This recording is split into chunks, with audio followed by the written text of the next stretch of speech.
പ്രിയമുള്ളവരെ, ഇന്നത്തെ തിയോളജി ക്ലാസ്സിലേക്ക് നിങ്ങളെ ഹൃദയപൂർവ്വം സ്വാഗതം ചെയ്യുന്നു. സാർവത്രിക ലേഖനങ്ങളെക്കുറിച്ച് ബിരുദാനന്തര ബിരുദ തലത്തിലുള്ള വിഷയം ആണ് നമ്മൾ ഇപ്പോൾ പഠന വിധേയമാക്കുന്നത്. കഴിഞ്ഞ ക്ലാസ്സുകളിൽ പഠിച്ചതിൻ്റെ തുടർച്ചയായി യാക്കോബിൻ്റെ ലേഖനത്തെയാണ് നമ്മൾ ഇന്ന് പഠിക്കുക. യാക്കോബിൻ്റെ ലേഖനത്തിൻ്റെ 1-ാം അധ്യായം 9 മുതലുള്ള വാക്യങ്ങളാണ് നമ്മൾ ഇന്ന് പഠന വിധേയമാക്കുക. അവിടെ പറയുന്നത് 9 മുതലുള്ള വാക്യങ്ങളിൽ മനുഷ്യ ജീവിതത്തിലെ 2 അടിസ്ഥാന പ്രലോഭനങ്ങളെയാണ് വിവക്ഷിക്കുക. 1-ാമത്തെ പ്രലോഭനം ദരിദ്രനുണ്ടാകുന്ന പ്രലോഭനമാണെങ്കിൽ 2-ാമത്തേത് സമ്പന്നനുണ്ടാകുന്ന പ്രലോഭനം. ദരിദ്രൻ്റെ പ്രലോഭനം എപ്പോഴും എന്താണ്? എങ്ങനെയാണ് കൂടുതൽ സമ്പാദിക്കാൻ സാധിക്കും, എങ്ങനെ തനിക്ക് കൂടുതൽ സമ്പാദിക്കാൻ സാധിക്കും, കൂടുതൽ നേട്ടങ്ങൾ ഉണ്ടാക്കാൻ സാധിക്കും, എങ്ങനെ തൻ്റെ ഈ കഷ്ടതകളും അരിഷ്ടതകളും ഒക്കെ മാറ്റിയെടുക്കാൻ പറ്റും. ഇതാണ് ദരിദ്രൻ്റെ നിതാന്ത സ്വപ്നങ്ങൾ. അവൻ്റെ സ്വപ്നങ്ങളിൽ എപ്പോഴും കൂടുതൽ സമ്പന്നനാകാനുള്ള വഴികളെക്കുറിച്ച് ചിന്തിച്ചുകൊണ്ടിരിക്കും. സമ്പന്നനാകട്ടെ തൻ്റെ സമ്പത്ത് കൊണ്ട് തൻ്റെ ജീവിതത്തെ എങ്ങനെ കൂടുതൽ ആസ്വാദ്യകരമാക്കാം, സന്തോഷകരമാക്കാം, ഈ സമ്പത്ത് എങ്ങനെ വീണ്ടും വർദ്ധിപ്പിക്കാൻ പറ്റും തുടങ്ങിയ വ്യഗ്രതകളിലാണ്. ഇത് രണ്ടും ഒരുപോലെ അപകടകരം. സമ്പത്ത് ഉള്ളതുകൊണ്ട് ഒരുവന് സമാധാനം കിട്ടുന്നില്ല, സമ്പത്തില്ലാതായതുകൊണ്ട് ഒരുവന് സമാധാനം കിട്ടുന്നില്ല. ദരിദ്രനും സമ്പന്നനും ഒരുപോലെ പ്രലോഭിതനാകുന്നതിനെക്കുറിച്ച് ശ്ലീഹ വ്യക്തമായി പറയുന്നുണ്ട്. യാക്കോബ് ശ്ലീഹായുടെ ലേഖനത്തിൽ ഈ സാമ്പത്തിക രംഗത്തെ അസമത്വങ്ങളെക്കുറിച്ചുള്ള വലിയ ശക്തമായ സൂചനകൾ കാണാൻ സാധിക്കും. ഇപ്പോൾ ഉദാഹരണം 2-ാം അധ്യായത്തിലെത്തുമ്പോൾ മുഷിഞ്ഞ വസ്ത്രം ധരിച്ച് ധനികനെയും മോടിയായ വസ്ത്രം ധരിച്ച് വരുന്ന സമ്പന്നനെയും കാണുമ്പോൾ നീ ദരിദ്രനോട് നിൽക്കാനും സമ്പന്നനോട് സുഖമായിരിക്കാനും പറയുന്നതിനെ ശ്ലീഹ വിമർശിക്കുന്നു. 4-ാം അധ്യായത്തിലും ഇതുപോലെ മുന്നറിയിപ്പുകളുണ്ട്. 5-ാം അധ്യായം ധനവാന്മാരെ നിങ്ങൾക്ക് സംഭവിക്കാനിരിക്കുന്ന ദുരിതങ്ങളെ ഓർത്ത് ഉച്ചത്തിൽ നിലവിളിക്കുവിൻ എന്ന് പറഞ്ഞാണ് മുമ്പോട്ട് പോകും. അപ്പോൾ ഈ ലേഖനത്തിൻ്റെ പിന്നാമ്പുറത്ത് നമ്മൾ ആമുഖ ക്ലാസ്സിൽ പഠിച്ചതുപോലെ ഈ ദരിദ്രൻ സമ്പന്നർ എന്നുള്ള ആ ഒരു വിഭാഗീകരണം ആത്യന്തികമായി വിശ്വാസ ജീവിതത്തിൽ വരുത്തുന്ന വലിയ പ്രതിസന്ധിയെക്കുറിച്ച് ശ്ലീഹ മുന്നറിയിപ്പ് തരുന്നു എന്ന് തന്നെയാണ് നമ്മൾ മനസ്സിലാക്കുന്നത്. സമ്പത്തിനെ വിശേഷിപ്പിക്കാൻ വേണ്ടി ഇവിടെ ശ്ലീഹ ഉപയോഗിക്കുന്ന ഒരു ഉദാഹരണം ശ്രദ്ധേയമാണ്. അവിടെ അദ്ദേഹം പറയുന്നത് ധനവാൻ എന്തെന്നാൽ പുല്ലിൻ്റെ പൂവ് പോലെ ധനവാൻ കടന്നു പോകും. നമുക്കറിയാം, പുല്ല് വഴിയോരത്ത് കാണുന്ന പുല്ലുകളിൽ അല്ലെങ്കിൽ പാഴ്ചെടികളിലുണ്ടാകുന്ന പുഷ്പം, അത് ഒരു രാവിലെ അത് വിരിയുന്നു, വൈകുന്നേരം ആകുമ്പോഴത്തേക്ക് അത് വാടിപ്പോയിട്ടുണ്ട്. അത്രയേ ഉള്ളൂ അതിൻ്റെ ആയുസ്.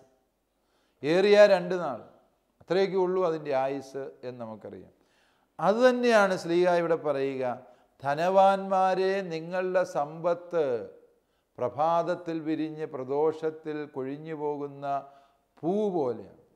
ആരും ഒരുപാട് കാലം സമ്പന്നന്മാരാകുന്നില്ല, ഒരുപാട് കാലം ദരിദ്രരുമായി കഴിയുന്നു. ഒരുതരം പ്രപഞ്ച നീതിയാണ് എന്നാലോചിച്ചാൽ നിങ്ങൾക്ക് മനസ്സിലാവും. നിങ്ങൾ തന്നെ നിങ്ങളുടെ അറിവിലും പരിചയത്തിലും പെട്ടവരെ ഒന്ന് പരിശോധിച്ച് നോക്കൂ. ഒരു 4 തലമുറകളെങ്കിലും ഒരുപോലെ സമ്പന്നന്മാരായി കഴിയുന്നവർ വളരെ കുറവാണ്. കാരണം എന്ത് എന്ന് ചോദിച്ചാൽ ഈ സമ്പത്തിന് അങ്ങനെ ഒരു ക്ഷണിക സ്വഭാവം. ദരിദ്രരായി ഇപ്പോൾ ഒരുപക്ഷെ കഴിഞ്ഞവരായിരിക്കാം, അവരുടെ മക്കൾ പഠിച്ചു, വിദേശത്തെത്തി, നല്ല ജോലി കിട്ടി, അവർ സമ്പന്നരായി. ഒരുപക്ഷെ അവർ പോയി പറമ്പ് കളച്ചിരുന്ന വീട്ടിലെ ആളുകളെക്കാളും അവർ സമ്പന്നരാകും. 10-100 ഏക്കർ സ്വന്തമായി ഭൂസ്വത്തുണ്ടായിരുന്ന പഴയകാല മുതലാളിമാരെ എന്ന് വിളിക്കപ്പെടുന്ന ജന്മിമാർ വാസ്തവത്തിൽ ഇന്ന് ദരിദ്രരായി തീർന്നുകൊണ്ടിരിക്കും. ആരാണ് യഥാർത്ഥ സമ്പന്നൻ എന്ന് ചോദിച്ചാൽ യാക്കോബ് ശ്ലീഹ പറയുന്നത് സത്യമാണ്. എല്ലാ കാലത്തേക്കും ദൈവം ആരെയും സമ്പന്നന്മാരാക്കുന്നില്ല. സമ്പത്തിൻ്റെ ക്ഷണികതയിലൂടെ ദൈവം മനുഷ്യനെ ക്ഷണിക്കുന്നത് സ്വർഗത്തിൻ്റെ നിത്യതയിലേക്കാണ്. സമ്പത്ത് ഉണ്ടേലും ഇല്ലേലും മനുഷ്യ നിന്നെ ഭ്രമിപ്പിക്കേണ്ടത് സ്വർഗമായിരിക്കും. ഒരുപക്ഷെ മതമർദ്ദനത്തിൻ്റെ പശ്ചാത്തലത്തിൽ ഇത് വളരെ പ്രസക്തമാണ്. ക്രിസ്തീയ വിശ്വാസം ഉപേക്ഷിക്കുന്നവർക്ക് വലിയ നിലങ്ങളും പാടങ്ങളും സ്വർണ്ണ നാണയങ്ങളുമൊക്കെ നേതാക്കന്മാർ പാരിതോഷികമായി പ്രഖ്യാപിച്ചിരുന്നു. സ്വർണ്ണ നാണയങ്ങളുടെ തിളക്കങ്ങൾ കാണുമ്പോൾ, അല്ലെങ്കിൽ വിശ്വാസത്തിന് വേണ്ടി കൊല്ലപ്പെടുന്ന ക്രിസ്ത്യാനികളുടെ പറമ്പും ദേഹണ്ണം കൂടി വിശ്വാസം ഉപേക്ഷിക്കുന്നവർക്ക് പതിച്ചു തരാം എന്ന വാഗ്ദാനം കാണുമ്പോൾ പല വിശ്വാസികളും വിശ്വാസം ഉപേക്ഷിച്ച് പോകുന്ന പരിതോവസ്ഥ ആദിമസഭയിലുണ്ടായിരുന്നു. അതിനെയൊക്കെ മുന്നിൽ നിർത്തിക്കൊണ്ടാണ് യാക്കോബ് ശ്ലീഹ പറയുക, സമ്പന്നനാണോ ദരിദ്രനാണോ, നീ ഈ ക്ഷണികമായ സമ്പത്തിന് വേണ്ടി അനശ്വരമായ സൗഭാഗ്യത്തെ നിഷേധിക്കരുത്. എല്ലാ സമ്പത്തും ക്ഷണികമാണ്.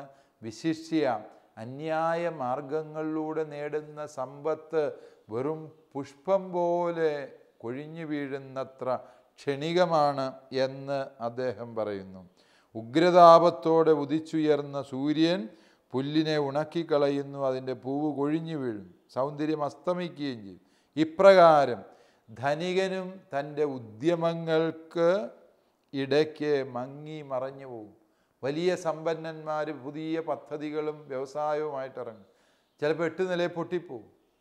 അവൻ ദരിദ്രരിൽ ദരിദ്രനായി മാറും, കടബാധ്യതക്കാരനാകും, പാപ്പരായി പ്രഖ്യാപിക്കപ്പെടുന്നു എന്നൊക്കെയുള്ളത് നമ്മൾ കണ്ടെത്തിയിട്ടുള്ളതാണ്. ഇന്ത്യയിലെ തന്നെ വലിയ വ്യവസായികളിൽ ചിലർ അടുത്ത കാലത്ത് കോടതി പാപ്പരായി പ്രഖ്യാപിച്ചു എന്നുള്ളത് നമുക്കറിയാം. എന്താണ്? എല്ലാം സമ്പത്തിൻ്റെ ക്ഷണികത സൂചിപ്പിക്കും. വീണ്ടും ഈ വചനം പറയുന്നത് സമ്പത്തിൻ്റെ ക്ഷണികതയെക്കുറിച്ച് പറയാൻ ഇവിടെ ഉപയോഗിക്കുന്ന ഈ പുല്ല്, കരിയുന്ന പൂവ് എന്നൊക്കെ പറയുന്നത് മനുഷ്യ ജീവിതത്തെ മുഴുവനും സൂചിപ്പിക്കുന്ന ഇമേജറികളായിട്ട് അല്ലെങ്കിൽ പ്രതീകങ്ങളായിട്ട് പഴയ നിയമം ഉപയോഗിച്ചിരുന്നതാണ് എന്നതാണ് സത്യം. യെശയ്യാ പ്രവാചകൻ 40-ാം അധ്യായത്തിൻ്റെ 6-ാം വാക്യത്തിൽ ഇപ്രകാരം ഈ മനുഷ്യജീവിതത്തെ പുല്ലിനോട് ഉപമിക്കുന്നു. അതുപോലെ തന്നെ നമുക്കറിയാം സങ്കീർത്തനങ്ങൾ, വിശിഷ്യ 105-ാം സങ്കീർത്തനം, 105-ാമത്തെ സങ്കീർത്തനം, അതുപോലെ 103-ാം സങ്കീർത്തനത്തിൻ്റെ 15-16 വാക്യങ്ങൾ. ഒരുപക്ഷെ അത് ഈ ആശയത്തെ നേരിട്ട് പ്രതിഫലിപ്പിക്കുന്ന ഒരു വചനമാണ്.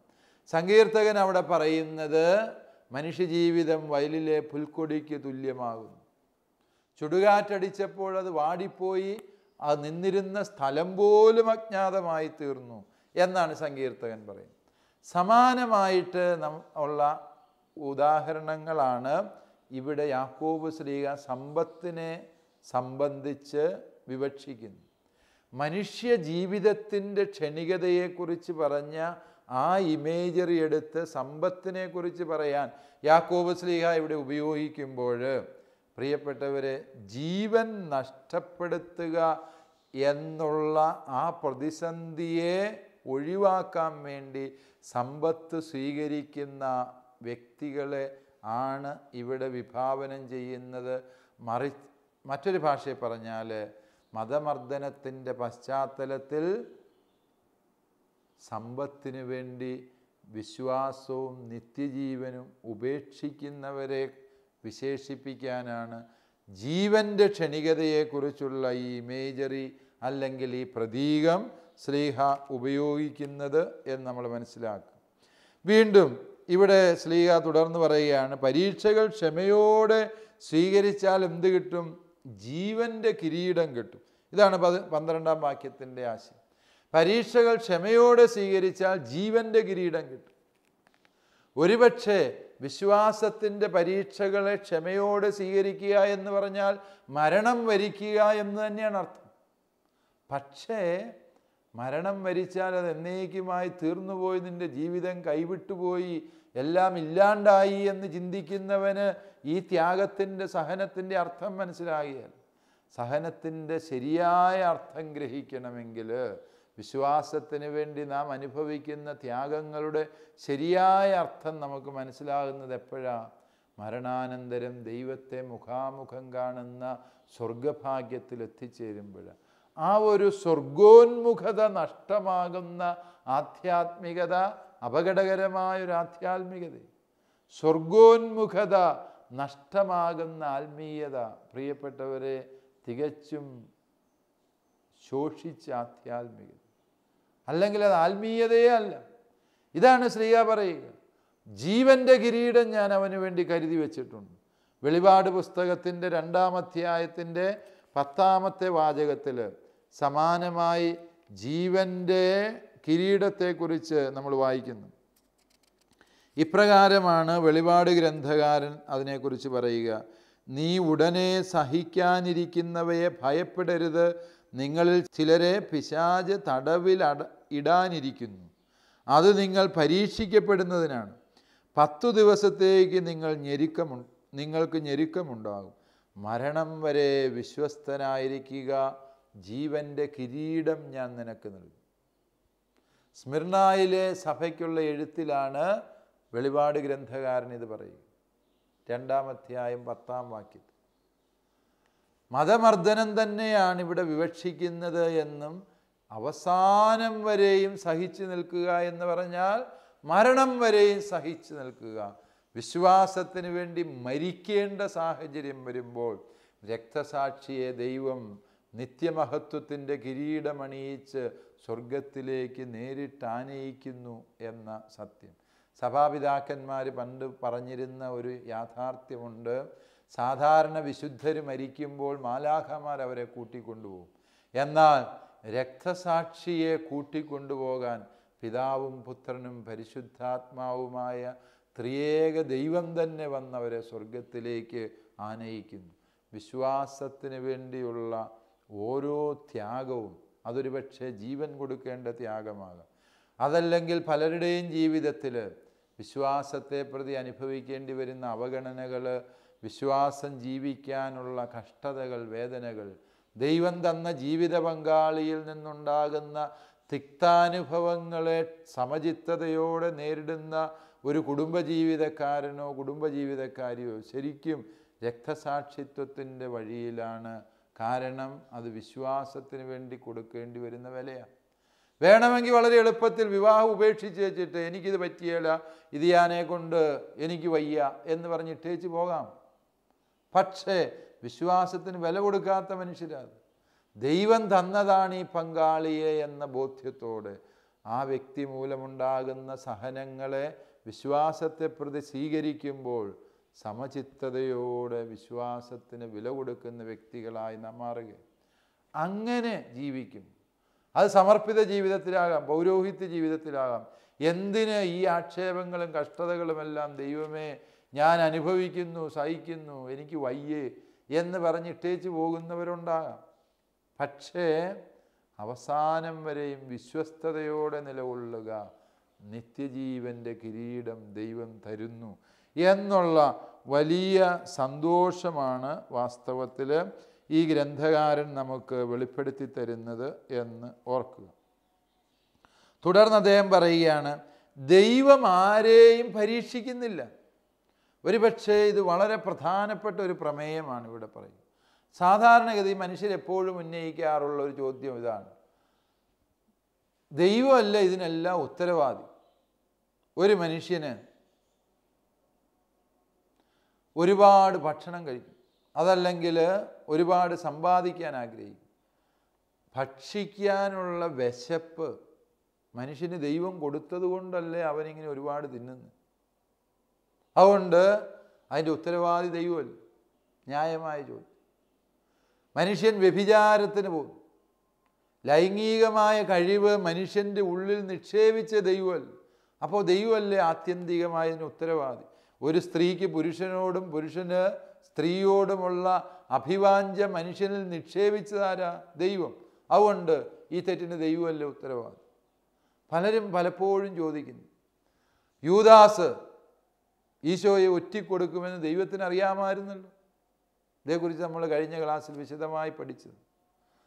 യൂദാസ് ഒറ്റിക്കൊടുക്കാതിരുന്നിരുന്നെങ്കിൽ രക്ഷാകര പദ്ധതി അപകടത്തിലാകുമായിരുന്നില്ല. അതുകൊണ്ട് യൂദാസ് തെറ്റുകാരനാണ്.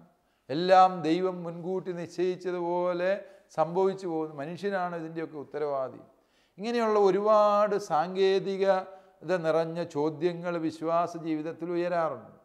അതിനുള്ള മറുപടിയാണ് ആത്യന്തികമായി ശ്ലീഹ പറഞ്ഞു വയ്ക്കുക. ശ്ലീഹ പറയുന്ന ഉത്തരം വളരെ പ്രധാനപ്പെട്ടതാണ്. ദൈവം ആരെയും പരീക്ഷിക്കുന്നില്ല. ദൈവം ആരെയും പ്രലോഭനത്തിൻ്റെ വഴിയിലൂടെ കൊണ്ടുപോകുന്നില്ല. പ്രലോഭനങ്ങൾ ഉണ്ടാകുന്നത് എവിടെ നിന്നാണ്? പ്രലോഭനങ്ങൾ അത് നിൻ്റെ ഉള്ളിൽ നിന്നാണ് വരുന്നത്. അതാണ് ദുർമോഹം. അത് ഗർഭം ധരിച്ച് പാപത്തെ പ്രസവിക്കുന്നു. ദൈവം നമുക്ക് വിശപ്പ് തന്നെങ്കിൽ, ലൈംഗികമായ കഴിവുകൾ തന്നെങ്കിൽ, പരസ്പരം ആകർഷണങ്ങൾ തന്നുവെങ്കിൽ അതെല്ലാം എന്തിനു വേണ്ടിയാ? അതെല്ലാം നന്മയ്ക്ക് വേണ്ടിയാണ്. നിൻ്റെ ശരീരത്തിൻ്റെ ജീവസന്ധാരണത്തിന് വേണ്ടി വിശപ്പ് ആവശ്യമാണ്, നീ ഭക്ഷിക്കേണ്ടത് ആവശ്യമാണ്. മനുഷ്യകുലത്തിൻ്റെ നിലനിൽപ്പിന് വേണ്ടി ലൈംഗികതയും സ്ത്രീ പുരുഷ ആകർഷണവും ആവശ്യമാണ്. അതിനെ ദുർമോഹത്താൽ ഞാൻ വശീകരിക്കപ്പെട്ട് പാപത്തിൻ്റെ വഴിയിലേക്ക് ഞാൻ ചായുമ്പോൾ ചെയ്ത തെറ്റിന് ഞാൻ തന്നെ ഉത്തരവാദി. ദൈവം തന്നതെല്ലാം നന്മയ്ക്ക് വേണ്ടി. ദൈവത്തിൽ നിന്ന് ഒരിക്കലും തിന്മ വരികയില്ല. അതാണ് ശ്ലീഹ പറയുന്നത്.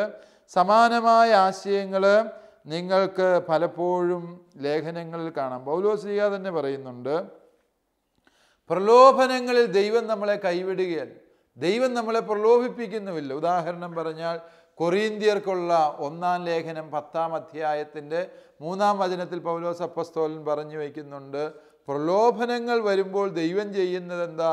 ആ പ്രലോഭനങ്ങളിൽ നിന്ന് രക്ഷ പ്രാപിക്കാനുള്ള, അതിനെ അതിജീവിക്കാനുള്ള വഴി ചൂണ്ടിക്കാണിച്ചുകൊണ്ട് ദൈവം നമ്മളെ ശക്തിപ്പെടുത്തുന്നു എന്നാണ് പൗലോസ് ശ്ലീഹ പറയുക. അല്ലാതെ ദൈവം മനുഷ്യനെ കുറേ പാപകരമായ പ്രലോഭനങ്ങളുടെ സാഹചര്യത്തിലേക്ക് വിട്ടേക്കുക. മനുഷ്യ, നീ സാഹചര്യത്തിൻ്റെ അടിമയല്ല. പലരും തെറ്റിനെ ന്യായീകരിക്കുന്നത് എന്താ? സാഹചര്യങ്ങളുടെ സമ്മർദ്ദം കൊണ്ട് അങ്ങനെ ആയിപ്പോയി, അതല്ല എങ്കിൽ അതെൻ്റെ സ്വഭാവ പ്രകൃതിയായിപ്പോയി. ഇപ്പോൾ ഉദാഹരണം പറഞ്ഞാൽ സ്വവർഗഭോഗം, ഗേ ലെസ്ബിയൻ നേച്ചറിലുള്ള വ്യക്തികൾ പലപ്പോഴും ഉന്നയിക്കുന്ന ഒരു വാദമാണ്, ഞങ്ങൾ സ്വഭാവേന അങ്ങനെയാണ്, അതുകൊണ്ട് ഞങ്ങൾക്ക് ഇങ്ങനെ ജീവിക്കാനുള്ള അവകാശം വേണം. അവരെക്കുറിച്ച് തിരുസഭയ്ക്ക് വളരെയേറെ കരുതലും സ്നേഹവുമുണ്ട്. പരിശുദ്ധ പിതാവ് ഫ്രാൻസിസ് മാർപ്പാപ്പ പറഞ്ഞതുപോലെ അവരെ നമ്മളാരും വിധിക്കുന്നുമില്ല. പക്ഷേ പ്രിയപ്പെട്ടവരെ, ഈ ശ്ലീഹ പറയുന്ന ഒരു സത്യം നമ്മൾ മറക്കാതെ മനസ്സിൽ സൂക്ഷിക്കണം.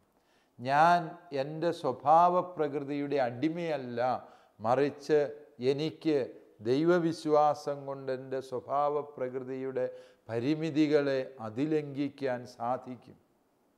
അതുകൊണ്ട് ഇപ്രകാരമുള്ള സ്വഭാവ പ്രകൃതികളുടെ പ്രത്യേകതകളിൽ കഴിയുന്നവരോട് ശ്ലീഹായ്ക്ക് പറയാനുള്ളത് ഇതാണ്, നീ ദൈവപുത്രനായ യേശുക്രിസ്തുവിൽ വിശ്വസിച്ചു തുടങ്ങുക. ഈ സ്വഭാവ പ്രകൃതികൾ നിൻ്റെ മേൽ പുലർത്തുന്ന ഇപ്പോഴത്തെ ആധിപത്യത്തിന് അറുതി വരുത്താൻ ദൈവപുത്രന് സാധിക്കും എന്നുള്ള പരമാർത്ഥമായ സത്യം. ചിലർ പറയും, തലമുറകളെ കുറ്റം, പൂർവികന്മാരുടെ ദോഷങ്ങൾ, ശാപങ്ങൾ ഞങ്ങളുടെ മേൽ പതിച്ചതാണ് ഈ കണ്ട പ്രശ്നത്തിനെല്ലാം കാരണമെന്ന്. പ്രിയപ്പെട്ടവരെ, ഇതെല്ലാം അവിവേകങ്ങൾ തന്നെ എന്നാണ് അപ്പോസ്തലൻ്റെ നിഗമനം. യാക്കോബ് ശ്ലീഹ പറയും, ഒരുവൻ്റെ ജീവിതത്തിൽ പാപമുണ്ടാകുന്നത് മുകളിൽ നിന്നോ പൂർവികരിൽ നിന്നോ പിശാചിൽ നിന്നോ അല്ല. പിശാചിനെ പോലും കുറ്റപ്പെടുത്തി നമുക്ക് രക്ഷപ്പെടാൻ പറ്റിയല്ലോ. കാരണം എന്താ? മനുഷ്യൻ്റെ സ്വാതന്ത്ര്യത്തിന്മേൽ പിശാചിന് പോലും അവകാശമില്ല. ദൈവം അതിലിടപെടുന്നില്ല, സാത്താനും അതിൻ്റെ മേൽ അവകാശമില്ല. മറിച്ച് എൻ്റെ തന്നെ ഉള്ളിൽ നിന്നുണരുന്ന ഉയരുന്ന ദുർമോഹങ്ങൾ ഗർഭം ധരിച്ച് പാപത്തെ പ്രസവിക്കുന്നു. പാപം പൂർണ്ണ വളർച്ചയെത്തുമ്പോൾ മരണത്തിന് കാരണമായി തീരുന്നു എന്നാണ് അപ്പോസ്തലൻ്റെ നിഗമനം. അതായത് ദുർമോഹം ഗർഭം ധരിച്ച് പാപത്തെ പ്രസവിക്കുന്നു. പാപം ഉണ്ടാകുന്നത് എവിടെ നിന്ന്? ദൈവത്തിൽ നിന്നല്ല, പിശാചിൽ നിന്നല്ല, ബാഹ്യശക്തികളിൽ നിന്നല്ല, പൂർവികരിൽ നിന്നല്ല, മറിച്ച് സാഹചര്യങ്ങളിൽ നിന്നുമല്ല, മറിച്ച് പാപം ഉത്ഭവിക്കുന്നത് എൻ്റെ തന്നെ ഉള്ളിൽ നിന്ന്. കാരണം എൻ്റെ ഉള്ളിൽ ദൈവം തന്ന കൃപയായ സ്വാതന്ത്ര്യത്തെ ഞാൻ തന്നെ ദുരുപയോഗിക്കുമ്പോൾ എന്നിൽ പാപം ജനിക്കുന്നു.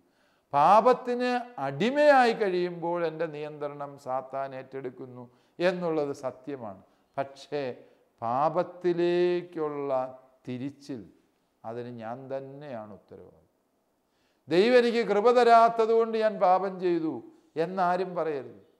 എനിക്ക് വിശ്വാസത്തിൽ ഉറച്ചു നിൽക്കാൻ ദൈവം വരം തന്നില്ല, അതുകൊണ്ട് ഞാൻ മതത്യാഗം നടത്തി, മതമർദ്ദനം വന്നപ്പോൾ ഞാൻ വിശ്വാസം ഇട്ടേച്ചു പോയി എന്നും ആരും പറയരുത് എന്നാണ് ശ്ലീഹ ഉദ്ദേശിക്കുക. മറിച്ച് എല്ലാ പാപവും എല്ലാ തിന്മകളും മനുഷ്യൻ്റെ ഉള്ളിൽ നിന്ന് തന്നെയാണ് രൂപപ്പെടുന്നത് എന്നുള്ള പരമാർത്ഥമായ സത്യത്തെക്കുറിച്ച് ബൈബിൾ നടത്തുന്ന നിരീക്ഷണം, പ്രിയപ്പെട്ടവരെ, അതിന് ഏറെ കാലിക പ്രസക്തിയുള്ള സത്യമാണ് എന്ന് നിങ്ങൾ മനസ്സിലാക്കും. ഇതേ ആശയം പ്രഭാഷകൻ്റെ പുസ്തകം വളരെ ശക്തമായ ഭാഷയിൽ നമുക്ക് പറഞ്ഞു തരുന്നു. പ്രഭാഷകൻ്റെ പുസ്തകത്തിൻ്റെ 15-ാം അധ്യായം 11 മുതലുള്ള വാക്യങ്ങൾ വായിച്ചാൽ ഈ ആശയത്തെ കൂടുതൽ വ്യക്തമായി നമുക്ക് മനസ്സിലാക്കും. ഇപ്രകാരമാണ് പ്രഭാഷകൻ എഴുതുക, 15-ാം അധ്യായം 11 മുതലുള്ള വാക്യം. നിന്റെ വീഴ്ചയ്ക്ക് കാരണം കർത്താവാണെന്ന് നീ പറയരുത്. എന്തെന്നാൽ താൻ വെറുക്കുന്നത് അവിടുന്ന് ചെയ്യുന്നില്ല. ദൈവം പാപത്തെ വെറുക്കുന്നു, അതുകൊണ്ട് മനുഷ്യനെ പാപത്തിലേക്ക് ദൈവം തള്ളിവിടുന്നുമില്ല. അവിടുന്നാണ് എൻ്റെ വഴി തെറ്റിച്ചത് എന്ന് നീ പറയരുത്. അവിടുത്തേക്ക് പാപിയെ ആവശ്യമില്ല. എല്ലാ മ്ലേച്ഛതകളും കർത്താവ് വെറുക്കുന്നു, അവിടുത്തെ ഭക്തരും അത് ഇഷ്ടപ്പെടുന്നില്ല. ആദിയിൽ കർത്താവ്, ഈ വാചകമാണ് വളരെ പ്രധാനപ്പെട്ട, ആദിയിൽ കർത്താവ് മനുഷ്യനെ സൃഷ്ടിച്ചു, അവന് സ്വാതന്ത്ര്യം നൽകി. മനസ്സ് വച്ചാൽ നിനക്ക് കൽപ്പനകൾ പാലിക്കാൻ സാധിക്കും. വിശ്വസ്തതാപൂർവം പ്രവർത്തിക്കണമോ വേണ്ടയോ എന്ന് തീരുമാനിക്കേണ്ടത് നീയും നിന്റെ മനസാക്ഷിയുമാണ്. എന്ത് ചെയ്യണം, എന്ത് പറയണം, വിശ്വസ്തയോടെ ചെയ്യണോ, ദൈവപ്രമാണം അനുസരിച്ച് ജീവിക്കണോ വേണ്ടയോ, അത് ഞാനാ തീരുമാനിക്കുന്നത്. കാരണം എൻ്റെ ഉള്ളിലാണ് ദൈവം എൻ്റെ സ്വാതന്ത്ര്യം നിക്ഷേപിച്ചിരിക്കുന്നത്. ആ ഒരു യാഥാർത്ഥ്യത്തെ ഉൾക്കൊള്ളാതെ പോകുന്നത് അപകടകരമല്ലേ എന്നാണ് ശ്ലീഹായുടെ ചോദ്യം. പ്രിയപ്പെട്ടവരെ, ഈ പശ്ചാത്തലത്തിൽ നിന്നുകൊണ്ട് നമ്മൾ പാപത്തെ മനസ്സിലാക്കാൻ വേണ്ടി ശ്രമിക്കുമ്പോൾ നമുക്ക് തിരിച്ചറിയാൻ കഴിയും, പാപം മനുഷ്യ സ്വാതന്ത്ര്യത്തെ ദുർവിനിയോഗം ചെയ്ത് നമ്മൾ ദുർമോഹത്തിൻ്റെ പക്ഷത്തേക്ക് ചായുന്നു. ദൈവിക ആകർഷണ വലയത്തിൽ നിന്ന് ബോധപൂർവം മാറി ദുർമോഹത്തിൻ്റെ വലയത്തിലേക്ക് ചായുമ്പോഴാണ് ഒരുവൻ പാപത്തിൻ്റെ കെണിയിൽ നിപതിക്കുന്നത്. അതിൻ്റെ ഉത്തരവാദി അവൻ തന്നെയാണ് എന്നുള്ള ശക്തമായ പ്രബോധനമാണ് ശ്ലീഹ നൽകുന്നത് എന്നോർമ്മിക്കുക. ഈശോ പ്രലോഭിതനാകുന്നുണ്ട്. മരുഭൂമിയിൽ വെച്ച് ഈശോയ്ക്കുണ്ടാകുന്ന 3 പ്രലോഭനങ്ങൾ. കല്ല് അപ്പമാക്കാൻ പറയുമ്പോൾ ശരീരത്തിൻ്റെ സന്തോഷങ്ങൾക്ക് വേണ്ടിയുള്ള പ്രലോഭനമായിരുന്നെങ്കിൽ, ദേവാലയത്തിൻ്റെ മണ്ടേന്ന് താഴേക്ക് ചാടാൻ പറയുമ്പോൾ അത് സ്വന്തം അധികാരം കാണിച്ച് ആളുകളുടെ മുമ്പിൽ നേതാവ് ചമയാനുള്ള മനുഷ്യൻ്റെ അധികാര പ്രമത്തതയ്ക്ക് വേണ്ടിയുള്ള പ്രലോഭനം. മൂന്നാമത്തേത് ഈ ഭൂമിയിൽ സർവ്വതും സമ്പാദിക്കാനുള്ള വ്യഗ്രതയാണ്. അപ്പോൾ ഈശോയുടെ പ്രലോഭനങ്ങൾ 3 സുഖം, ശരീര സന്തോഷത്തിന് വേണ്ടി, അധികാരത്തിന് വേണ്ടിയുള്ള പ്രലോഭനം, സമ്പത്തിന് വേണ്ടിയുള്ള പ്രലോഭനം. മനുഷ്യൻ്റെ 3 അടിസ്ഥാന പ്രലോഭനങ്ങൾ ഇവയെ. അവയെ ഈശോ എപ്രകാരം അതിജീവിക്കുന്നു എന്ന് കാണിക്കുന്നതിലൂടെ ഈശോയുടെ പ്രലോഭനങ്ങൾ ഈശോയെ ആത്മാവിൽ കരുത്തുള്ളവനാക്കി മാറ്റിയതുപോലെ പ്രലോഭനങ്ങളെ ദൈവത്തിൽ ആശ്രയിച്ച് നേരിടാൻ ഒരുവൻ തീരുമാനിക്കുമ്പോൾ അവൻ അജയ്യനായിത്തീരുന്നു എന്ന പരമാർത്ഥമാണ് പ്രിയപ്പെട്ടവരെ വചനം നമുക്ക് പറഞ്ഞു തരിക. തുടർന്നുള്ള ഭാഗങ്ങൾ അടുത്ത ക്ലാസ്സിൽ നാം പഠിക്കുന്നതാണ്. ദൈവം സമൃദ്ധമായി അനുഗ്രഹിക്കട്ടെ. കോഴ്സുകളെക്കുറിച്ചുള്ള വിശദ വിവരങ്ങൾക്ക് the director, alpha institute of theology and science, Sandeshabhavan, post box number 70, Thalassery 670101. Telephone 0490 2344727 2343707. Email alfits@gmail.com. Website www.alphathalassery.com. ഈ പ്രോഗ്രാമിനെ കുറിച്ചുള്ള അഭിപ്രായങ്ങളും നിർദ്ദേശങ്ങളും ഞങ്ങളെ അറിയിക്കുക. വിലാസം: the producer, Theologia, Shalom television, Peruvannamuzhi PO, Kozhikode 673528. Phone 0496 266 4600.